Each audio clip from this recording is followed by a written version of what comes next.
তো যেটা বলছিলাম, এক্সাম হলে কি হয় যে আপনি যত দুর্দান্ত আহ পরীক্ষার্থী হন না কেন, ওখানে একটা আলাদা প্রেশার থাকে। আপনি অনেক কিছু চিন্তা করেন। ভাই 28-30 হাজার টাকা দিয়ে আপনি একটা টেস্ট দিচ্ছেন, আপনার মাথায় এমনিতেই অনেক চিন্তা থাকবে। তো কখনোই কোনো রিডিং প্যাসেজ আপনি আগে পড়বেন না, ঠিক আছে? আপনি সব সময় আগে কোয়েশ্চেন পড়বেন, সব সময়। কারণ যেটা আমি একটু আগে বুঝিয়ে আসলাম, যে ধরেন আপনি এই প্যাসেজটাই পড়ছেন, তো এই প্যারাটা পড়তে গিয়ে আপনি এটার প্রত্যেকটা ওয়ার্ড, প্রত্যেকটা লাইন পড়ছেন, হ্যাঁ? তখন আপনি ধরেন এই যে ধরেন যে আপনি এই যে ডট জি ওয়ার্ডটা আপনি জানেন না, কিংবা ধরেন এখানে ফার্স্ট সেন্টেন্সের স্ট্রাকচারটা যদি দেখি, spam as every user of mobile phones in China is aware to their intense annoyance and all, হ্যাঁ? বড় একটা সেন্টেন্স, হয়তো স্ট্রাকচারটা একটু ডিফিকাল্ট মনে হচ্ছে, বা এরকম আছে না, হয় না, যে আপনি যখন একটা প্যাসেজ পড়বেন, এটা 100% কি আপনার পরিচিত হবে? না। আপনার এখানে অনেক ওয়ার্ড থাকবে, অনেক সেন্টেন্সের স্ট্রাকচার থাকবে, অনেক অনেক কিছু থাকবে, অনেক টার্মস থাকবে যেটা আপনি চিনেন না, জানেন না। তখন আপনার কাছে কি হবে, জিনিসটা চ্যালেঞ্জিং মনে হবে। আপনার ব্রেন আরো ঘাবড়ে যাবে। যতটুকু রিল্যাক্সড মাইন্ডে আপনি হয়তো এক্সামটা দিতে পারতেন, ততটুকু কিন্তু পারবেন না। সো আমরা ব্রেইনকে আরো নার্ভাস করব না, ঠিক আছে? Keep your mind calm. First আপনি কোয়েশ্চেন পড়বেন। এটার কিছু বেনিফিট আমি বলি। প্রথমত, আপনি যখন কোয়েশ্চেন পড়বেন, দেখবেন সেই 5টা 6টা কোয়েশ্চেন তো আপনার প্রত্যেকটা লাইন, প্রত্যেকটা ওয়ার্ড থেকে আসবে না। তো হতে পারে যে ধরেন আপনি যখন প্যাসেজ থেকে পড়া শুরু করেছিলেন, এই ওয়ার্ডটাতে এসে আপনি আটকে গিয়েছিলেন, এটা নিয়ে 10 সেকেন্ড চিন্তা করলেন।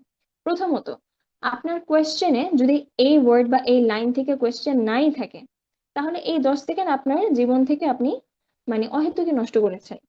এটা একটা ব্যাপার হবে। তো আপনি যখন আগে কোয়েশ্চেন পড়বেন, যদি এই লাইনটা বা এই ওয়ার্ডটা আপনার প্রয়োজন না হয়, আপনি কিন্তু এটা বারবার পড়ছেন না, এটা নিয়ে ভাবছেন না। ওই টাইমটা আপনার সেভ হবে, এন্ড আপনার ব্রেন প্যানিক হবে না, সবচেয়ে বড় কথা। সেকেন্ডলি, আপনি যখন কোয়েশ্চেন আগে পড়বেন, আপনি কিছুই বুঝবেন না, কোনটার আনসার জানবেন না। বাট কোয়েশ্চেন পড়ার সাথে সাথে আপনি কনটেক্সট বুঝে যাবেন, যে এই প্যাসেজটা কি নিয়ে বলেছে, কি নিয়ে কথা বলছে, কোন কোন জায়গা থেকে কোয়েশ্চেন আসছে। নাও উইথ ইউর ফার্স্ট রিডিং, আপনি একদম টোটালি যখন প্যাসেজটা পড়া শুরু করবেন, আপনি না প্যাসেজটা যখন যে কি বলে স্কিমিং, যখন স্কিম করবেন, মানে একবার যখন চোখ বুলিয়ে যাবেন, তখনই আপনি বুঝে যাবেন যে প্যাসেজের কোন কোন জায়গা থেকে কোয়েশ্চেন এসেছে। সো আপনার পুরো প্যাসেজের প্রত্যেকটা ওয়ার্ড, প্রত্যেকটা লাইন, প্রত্যেকটা জিনিসের মিনিং বুঝে মাথা ঘামিয়ে কিন্তু আগাতে হচ্ছে না। This is a cool strategy, it always works. So সবসময় আমরা ফার্স্টে কোয়েশ্চেন পড়বো, কখনো প্যাসেজ পড়া দিয়ে স্টার্ট করবো না, কখনোই না। ঠিক আছে, আসেন আমরা টেস্ট করি। আচ্ছা, so now as you can see there are 6 questions. Now, reading these questions, you have to decide whether these questions are true, false, or not given. Not given হচ্ছে কি, আপনার আপুদের মনের মতো, যে ধরেন আমি একটা আনসার আপনাকে বললাম, আরে ধরেন আপনাকে একটা আনসার বললাম, এখন এটা মানে আমি কি অ্যাকচুয়ালি আপনার প্রশ্নের আনসার দিলাম নাকি দিলাম না, নাকি মনে মনে রাখলাম, এটা বুঝতে অনেক সময় আপনাদের টাফ মনে হয় না? ব্যাপারটা অনেকটা এরকম। সো দেখেন, নাম্বার 1-এ বলছি কি, in China spam text messaging is a successful business. আচ্ছা, যখন আমি কোশ্চেন গুলো পড়ছি, এটা একটা স্ক্রিনশট রাখেন, এটা একটা স্ক্রিনশট রাখেন। কারণ আপনি যখন সলভ করবেন, আমি এই এই প্যাসেজটা হচ্ছে আপনাকে স্ক্রিনে দেখাবো। আপনি ফোনের স্ক্রিনে এটা দেখবেন, দেখে আপনি সাথে কোনো একটা পেন পেপার রাখেন। হ্যাঁ, ওইখানে টি মানে 1 লিখে ট্রু বা 2 লিখে ফলস, এভাবে লিখতে পারেন। That is how we can solve it. ঠিক আছে, আপনি হাতের কাছে একটা খাতা কলম রাখেন, এই জিনিসটা স্ক্রিনশট তুলে রাখেন। আমি প্যাসেজটা দেখাবো আপনাকে when you're solving it, when you're going to solve it। ঠিক আছে, আচ্ছা, তো এটা একটা স্ক্রিনশট রাখবো আমরা। আচ্ছা বলি, so in China spam text messaging is a successful business. কি বললো, যে চায়নাতে স্প্যাম টেক্সট মেসেজ করা একটা সাকসেসফুল বিজনেস।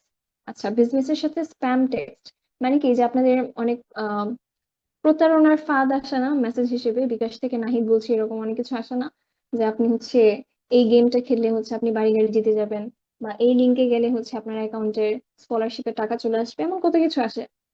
তো ওই স্প্যাম টেক্সট, এটা চায়নাতে একটা ভালো মানের একটা ব্যবসা হিসেবে দাঁড়িয়েছে। না বিজনেস কেন, ধরেন আপনার জন্য লস, কিন্তু আমি যদি করি আমার জন্য তো ভালো একটা বিজনেস এটা। আচ্ছা, now in number 2 it says people's phone numbers are collected through the use of technology which cannot be readily bought. যেটা readily bought না, মানে যেটা খুব ইজিলি পাওয়া যায় না, কেনা যায় না, এমন কিছু মানুষের ফোন নাম্বার। আচ্ছা, in no other country do people receive more spam texts than in China. মানে চায়নার থেকে অন্য কোনো কান্ট্রিতে বেশি স্প্যাম মেসেজেস পায় না। ইন আদার ওয়ার্ডস, চায়নাতে মানুষ সবচেয়ে বেশি স্প্যাম মেসেজেস পেয়ে থাকে। Number 4, in 2013 the number of spam texts increased considerably to reach at least 300 billion. 2013 সালে কি হয়েছে, স্প্যাম টেক্সট এর সংখ্যাটা ইনক্রিজ করেছে, বেড়েছে অ্যাটলিস্ট 300-তে পৌঁছানোর জন্য, 300 বিলিয়নে পৌঁছানোর জন্য মানে কোন একটা নাম্বারে ছিল, ধরলাম 200-তে ছিল, 250-তে ছিল, কিছু একটাতে ছিল, ওটা থেকে বেড়ে 300-তে পৌঁছেছে, এমন কিছু। Number 5, the majority of all texts received in Shanghai and Beijing, চায়নার এরিয়াগুলো এগুলো, হ্যাঁ। তো সাংহাই এবং বেইজিং এ যে টেক্সট রিসিভ করা হয়েছে, রিসিভড আর স্প্যাম, মানে ম্যাক্সিমাম টেক্সটই স্প্যাম টেক্সট ছিল। কথার কথা 10টার মধ্যে 8টাই বা 7টাই হয়তো স্প্যাম টেক্সট ছিল, এরকম কিছু বোঝাচ্ছে। In 2011, number 6, Americans sent more texts than anywhere else in the world. আমেরিকানরা মানে পুরো পৃথিবীতে, এটা স্প্যাম বলেনি, স্প্যাম টেক্সট বলেনি, টেক্সট বলেছে, পুরো পৃথিবীতে যত মেসেজেস পাঠানো হয়েছে তার বেশিরভাগই আমেরিকানরা পাঠিয়েছে। আচ্ছা, তো এটার স্ক্রিনশট কি লিখেছেন আপনারা? আমি একটু প্যাসেজটাতে যাব তাহলে। আপনারা না একটু আমাকে চ্যাট বক্সে জানাতে পারেন, হ্যাঁ। Yes yes yes, no no, because unmute করা একটা ঝামেলা। ইয়েস, ওকে, আচ্ছা। So I shall be showing you the text again.